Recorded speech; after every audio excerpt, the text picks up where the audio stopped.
Welcome to the Untrapped Podcast, where we're motivated and inspired about success, small business, and personal development.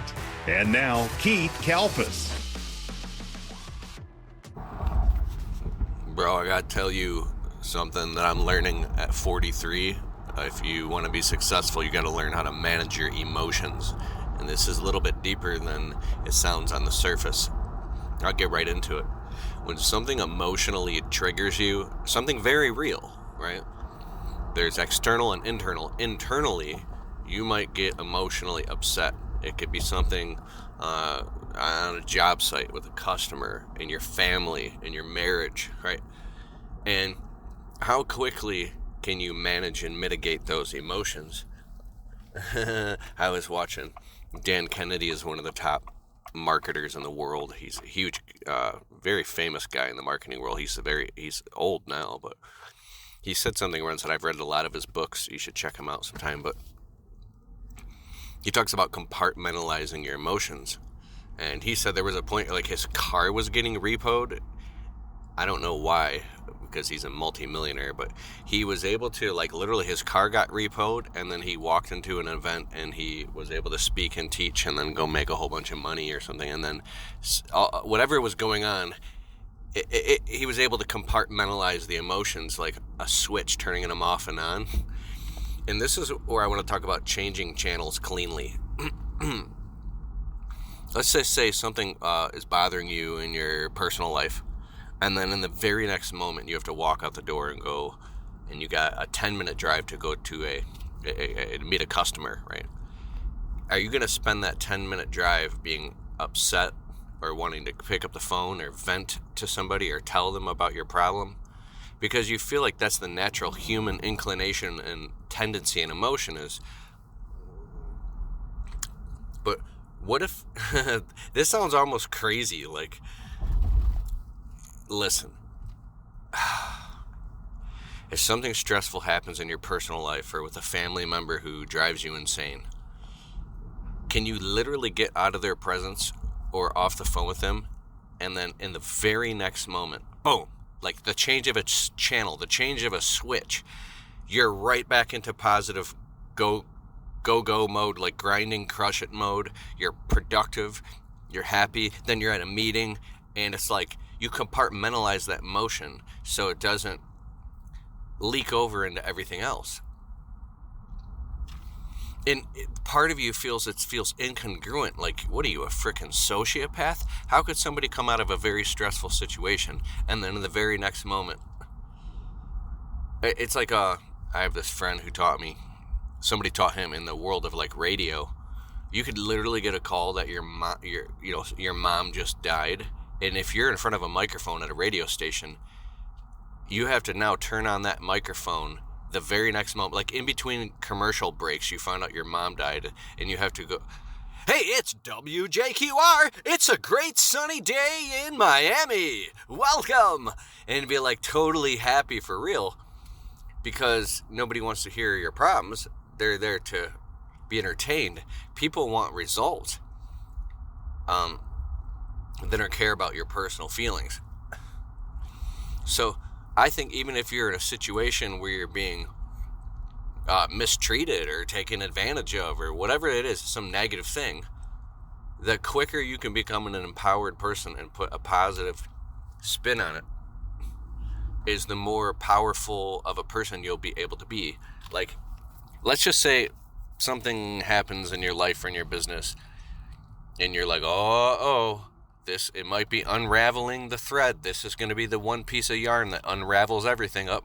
We're pointing in a downward direction now. Oh, I better start being scared. But what if instead of that, you just keep walking, smiling confidently, like everything's going to work out? It's just a bump in the road, and it's just a bump in the road. That's all it is. That's all it ever was.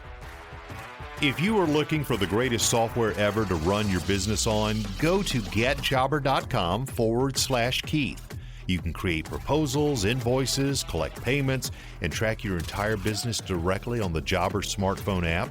If you want to get a totally free trial of Jobber right now, open your browser, getjobber.com/Keith, And after the trial, if you decide to sign up with Keith's link, you'll automatically get 20% off your first 6 months. So what are you waiting for? Go to getjobber.com/Keith. But if you turn that mountain into, the molehill into a mountain, that's what my mom used to say when I was a kid. You know, you're making mountains out of molehills. In the moment, the molehill feels like a mountain because it's very, very painful, right? But in the grand scheme, it's just a little molehill. And some people become intoxicated. It might be you, but some people become intoxicated by their own emotions.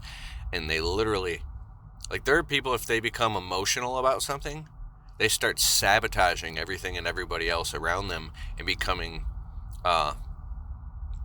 vile. They start saying things that they can't take back and they don't even care. It's like scorched earth, they call it, is where they're willing to destroy and even burn the bridge that they're standing on and burn everything around them, including themselves, because they're upset. And immediately after they're over that emotion, they pretend like everything isn't just burned around them. But if you realize it's just all an illusion and the flames are nothing but emotions, they didn't actually burn anything down, you can just like shrug your shoulders and go, okay, well, I forgive you completely. Everything's okay. So what are you doing for dinner? You want to grab a coffee? Or so what's next? Like, imagine being that, if somebody is truly, truly a destructive or violent person or hurting someone else, then you got a real issue on your hands that you should figure out how to handle that swiftly or figure out how to respond and be responsible with that. But I'm just talking about if somebody is emotional, and then when you start noticing in other people, emotions pass. And if that person is you start to become aware and you say, wait a second, let me be, saying things, never saying things you'll regret. So here's an example. If you know somebody who, let's say they get upset and they say very hurtful, crass things, and they start attacking, labeling, attacking your character, gaslighting you. They do anything to try to hurt you. In the moment when you're upset, you might be tempted to say something back at them because they push you to that point, to either defend yourself but imagine if you even change your tone of voice and let any anger hurt, even if you feel like you're being unfairly treated. It's completely unfair and unjustified the way you're being treated in the moment, right? Completely unfair and unjustified. There's no merit in this whatsoever at all, right?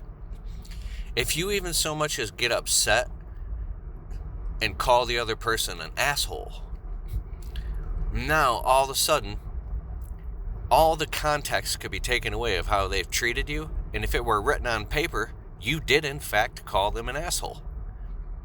And then they could go around and tell everybody, just hang with me for a second. This is not what this podcast is fully about. But they could go tell everybody that you called them an asshole, and everybody would be like, how dare you call this person an asshole? I can't even believe that you would do such a thing. You disrespectful, and nobody cares to even hear what that person did to you. How they could have verbally gutted you unmerciful for 20 minutes straight. And at your breaking point, the worst thing you did was you just said, leave me alone, you asshole. And now you're the person. So this is the way this type of stuff works. Can you get to the point where you don't even... it's the art of non-reactivity. You don't react at all. You don't react at all. Ever, never. They can't even get you upset. Because you came from a place, you can't even die because you came from a place where you were never born. There's an inner candle flame that doesn't flicker. You know what I'm saying? In the name of Jesus. Let me tell you something most service business owners never realize.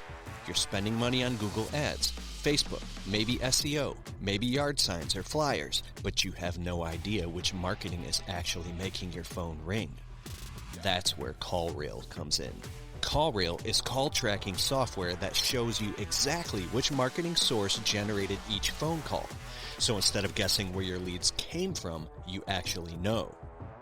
And when you know what's working, you can double down on it and grow your business faster. If you want to try it, go to keithkalfas.com/callrail. That's keithkalfas.com/CALLRAIL. Anyways, I gotta go drop off a marriage license. I am what is it called? I'm a wedding minister now? Great. I married my cousin and his new wife this last weekend, and I gotta drop off the marriage license. They asked me, my cousin called me. He's like, hey, we want you to marry us at our wedding in June. I'm like, is this your idea, bro, my cousin? He's like, no, it was my fiance's idea, and I agree. We really want you to do it. So I spent the last few months practicing. I didn't even have to read off paper. I remembered an entire speech. And I was like, do you take this person to be your lawfully wedded husband and wife? You may kiss the bride. It was a whole thing. And like my family was there and people were like crying. And I gave all the glory and honor to God. And it was a huge, huge, huge honor, man. It was just an amazing thing. And at the wedding, people were crying. Getting married is such a beautiful thing, man. It's such a beautiful, beautiful thing. I'll tell you one last thing before I go, because I got to go. Before I got married to my wife, my brother-in-law is a mailman, and he married my older sister. I said, man, I was like looking for guidance from married men. I said, what is it like knowing you're only going to be, in the most positive way, you have to be with this person for the rest of your life. You can never, ever, ever, and it's not like I was saying it in just a genuine, curious way. And my brother-in-law says, well, I'm not sure if I want the option to ever be able to get out. That's what I said. You'll never be able to get out. Because men, masculine men, fear traps. They fear being trapped. That's all it is. And my brother-in-law says, well, I'm not sure if I want that option. I was like, oh, it was a paradigm shift. And then when you're in 100%, not 99.9%, 100%, then anything that happens, you work it out. And that's an amazing thing. Because there's no backdoors, not even psychological backdoors. And I like that. That's a huge part of the foundation of being successful. I'm excited, bro. I'm excited. In the name of Jesus. All right, later.